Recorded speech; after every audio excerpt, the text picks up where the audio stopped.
اعوذ باللہ من الشیطان الرجیم بسم اللہ الرحمن الرحیم الحمد للہ رب العالمین والصلاة والسلام علی سید الانبیاء والمرسلین وخاتم النبیین اللہم صلی علی سیدنا محمد وعلی آلہ واصحابہ واولادہ وازواجہ وذریاتہ واتباعہ اجمعین یا ارحم الراحمین۔ معزز ناظرین، السلام علیکم ورحمۃ اللہ وبرکاتہ۔ جاذب پبلیکیشنز میں خوش آمدید۔ میں محمد سعید جاذب آپ کی خدمت میں حاضر ہوں۔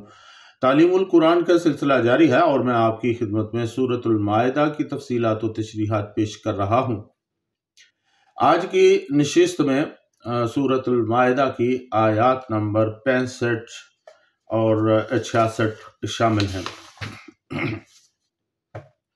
ارشاد باری تعالیٰ ہے وَلَوْ أَنَّ أَهْلَ الْكِتَابِ آمَنُوا وَاتَّقَوْا لَكَفَّرْنَا عَنْهُمْ سَيِّئَاتِهِمْ وَلَأَدْخَلْنَاهُمْ جَنَّاتِ النَّعِيمِ وَلَوْ أَنَّهُمْ أَقَامُوا التَّوْرَاةَ وَالْإِنْجِيلَ وَمَا أُنْزِلَ إِلَيْهِمْ مِنْ رَبِّهِمْ لَأَكَلُوا مِنْ فَوْقِهِمْ وَمِنْ تَحْتِ أَرْجُلِهِمْ مِنْهُمْ أُمَّةٌ مُقْتَصِدَةٌ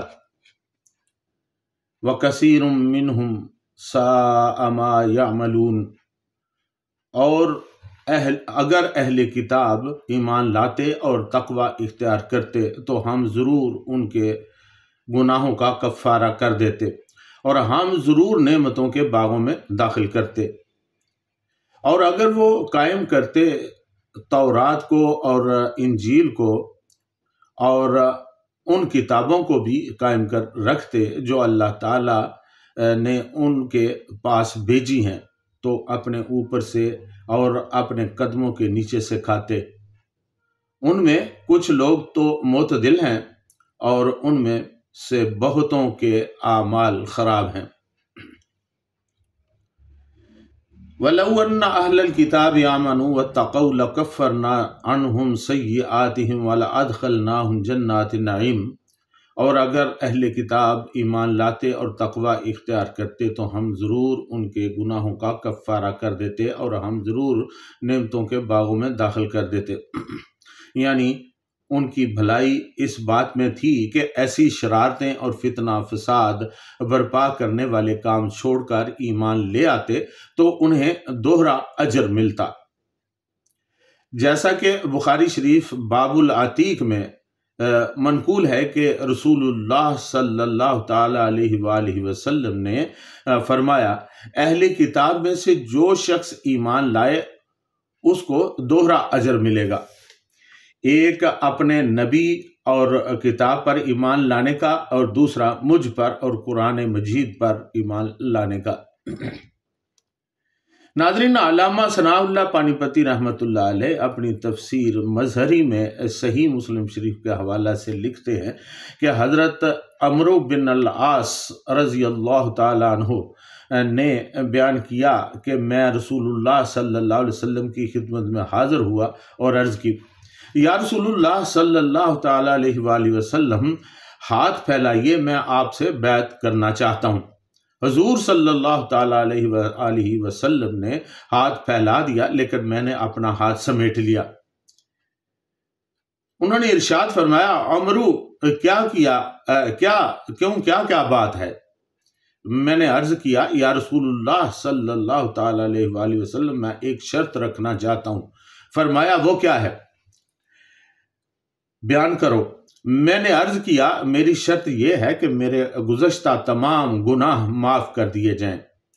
رسول اللہ صلی اللہ تعالیٰ علیہ وآلہ وسلم نے فرمایا، اے عمرو، کیا تمہیں معلوم نہیں کہ اسلام سابق گناہوں کو ختم کر دیتا ہے اور ہجرت بھی پہلے سے کیے ہوئے گناہوں کو گرا دیتی ہے اور حج بھی گزشتہ گناہوں کو منہدم کر دیتا ہے۔ وَلَأَدْخَلْنَاهُمْ جَنَّاتِ النَّعِيمِ، اور بے شک ہم ان کو راحت کی جنتوں میں داخل کرتے، کیونکہ جنت میں داخلے کی شرط ایمان ہے۔ ناظرین، صحیح مسلم شریف میں حضرت ابو ہریرہ رضی اللہ تعالیٰ عنہ سے روایت ہے کہ رسول اللہ صلی اللہ علیہ وسلم نے ارشاد فرمایا، قسم ہے اس کی جس کے قبضہ قدرت میں میں محمد صلی اللہ تعالیٰ علیہ وآلہ وسلم کی جان ہے۔ جو یہودی اور عیسائی میری رسالت کی خبر سن لے پھر اس پر ایمان نہ لائے جو مجھے دے کر بھیجا گیا ہے اور اسی حالت میں مر جائے تو ضرور دوزخی ہوگا۔ وَلَوْ أَنَّهُمْ أَقَامُوا التَّوْرَاةَ وَالْإِنْجِيلَ، اور اگر وہ قائم کرتے تورات کو اور انجیل کو، یعنی ان کے احکام و ضوابط کی پابندی رکھتے اور ان پر عمل کرتے، ان میں بگاڑ پیدا نہ کرتے اور نہ ان کی کوئی آیت و حکم پوشیدہ رکھتے۔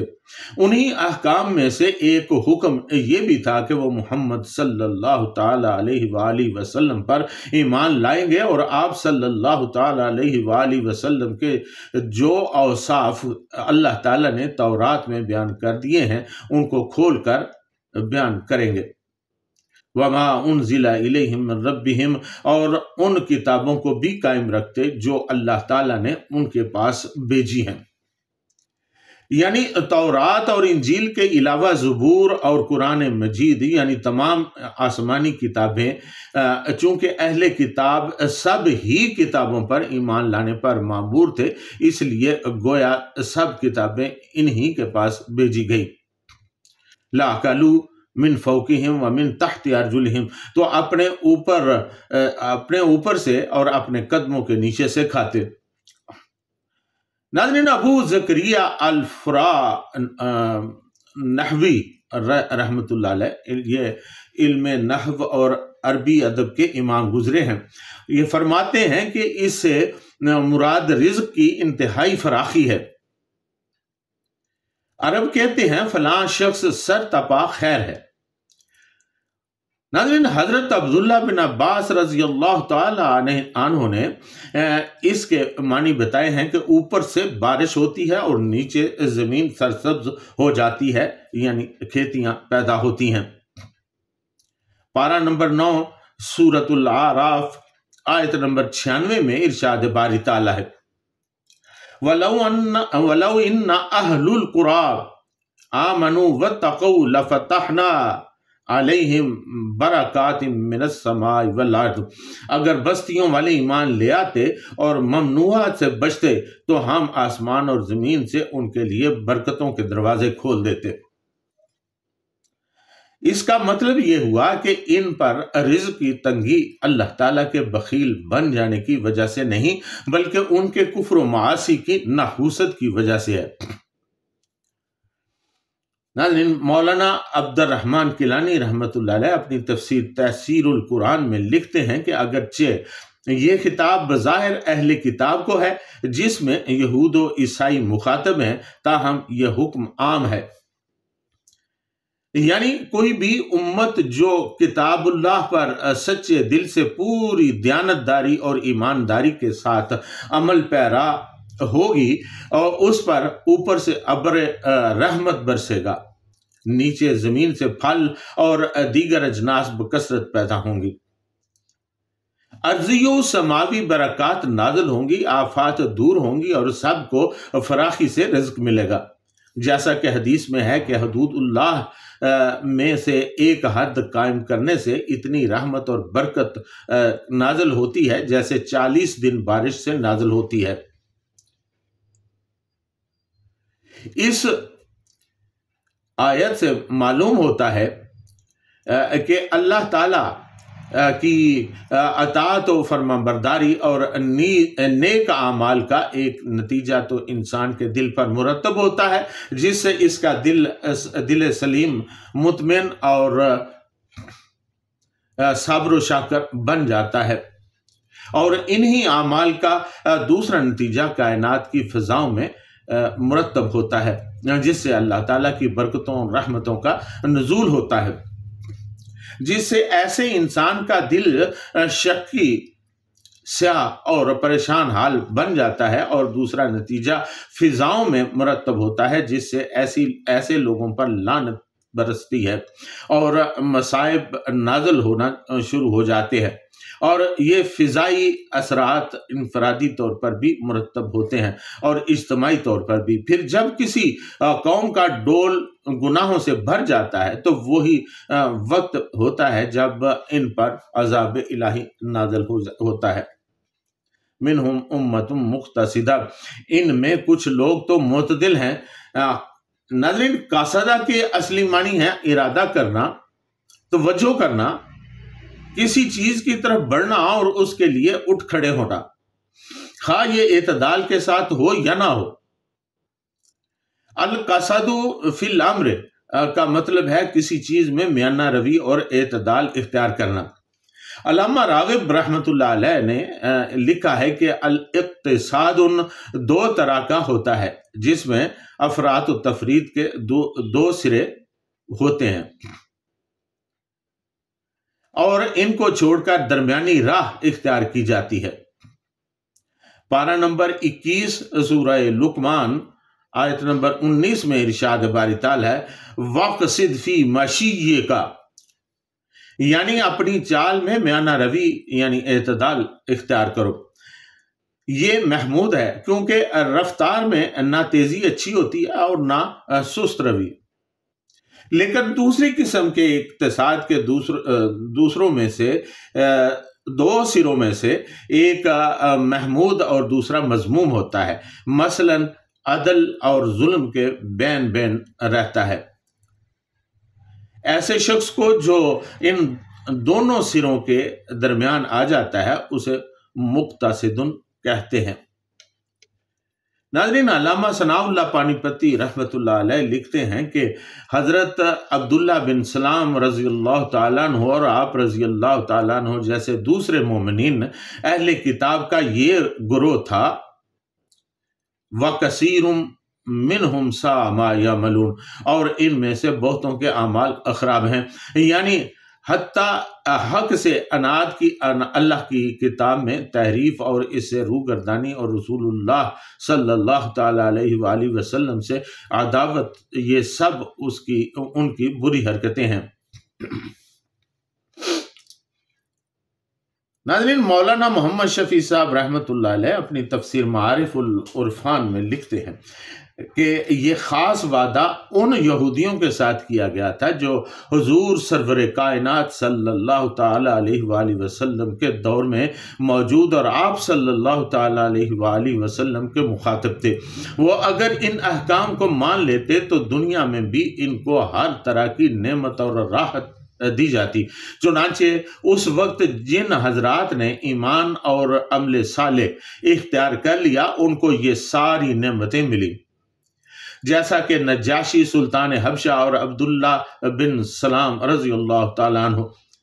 اس سے یہ لازم نہیں آتا کہ جب کوئی ایمان و عمل کا پابند ہو جائے تو دنیا میں اس کے لیے رزق کی وسعت ضروری ہے، اور جو ایسا نہ کرے تو اس کے لیے رزق کی تنگی ضرور ہے، کیونکہ یہاں کوئی عام قاعدہ یا ضابطہ بیان فرمانا مقصود نہیں۔ ایک خاص جماعت سے خاص حالات میں وعدہ کیا گیا ہے، البتہ ایمان اور عمل صالح پر عام قاعدہ اور ضابطہ کی صورت سے حیات طیبہ یعنی پاکیزہ زندگی عطا ہونے کا وعدہ عام ہے، مگر وہ وسعت رزق کی صورت میں بھی ہو سکتا ہے اور ظاہری تنگ دستی کی صورت میں بھی، جیسا کہ انبیاء علیہ السلام اور اولیاء کرام رحمت اللہ علیہ کے حالات اس پر شاہد ہیں کہ سب کو ہمیشہ وسعت رزق تو نہیں ملی، لیکن پاکیزہ زندگی سب کو عطا ہوئی۔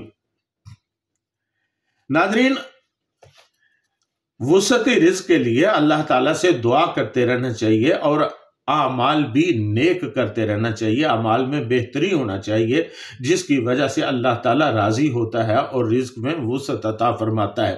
اس کے لیے بہت سے وظائف، بہت سی تسبیحات بھی بیان کی جاتی ہیں، لیکن نیک بندوں کے لیے یہ ضروری نہیں ہے کہ ان کو وسعت رزق بھی ملے۔ یہ اللہ تعالیٰ کا خاص راز ہے، وہ کس کو وسعت رزق عطا فرماتا ہے اور کس کو نہیں۔ بعض اوقات وہ اپنے نیک بندوں کو تنگ دستی میں رکھ کر آزما بھی لیا کرتا ہے، وہ آزماتا چلا جاتا ہے۔ اور جو نیک آدمی ہوتا ہے، جو نیک بندہ ہوتا ہے، اللہ تعالیٰ کا خاص بندہ ہوتا ہے، وہ اللہ تعالیٰ کے ہر معاملہ میں شکر گزار یا شکر کرتا رہتا ہے۔